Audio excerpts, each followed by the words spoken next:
Maşallah aleykum. Maşallah aleykum. Venesueladagi 7,5 balli zilziladan 6 kun o'tib, vayronalar ostidan 3 yoshli bola sog'-salomat qutqarildi.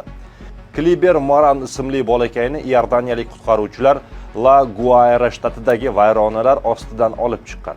Iordaniya fuqaro muhofazasi xizmati bolaga birinchi tibbiy yordam ko'rsatgan, so'ngra u Karakasdagi shifoxonaga yetkazilgan. Zilziladan keyingi 3 kunda vayronalar ostida qolgan odamlarning tirik topilishi imkoniyati eng yuqori bo'ladi. Kliberning 6-kuni topilishi esa haqiqiy mo'jiza bo'ldi. Prezident Delsi Rodriguez hodisani xalq uchun umid manbai deb ta'rifladi. Venesuelada o'tgan haftada sodir bo'lgan 7,2 va 7,5 magnitudali zilzilalar oqibatida halok bo'lganlar soni 1943 nafarga yetdi. Jarohatlanganlar esa 10 mingdan oshib ketgan. Yana 10 minglab odamlar taqdiri hozircha noma'lum bo'lib qolmoqda.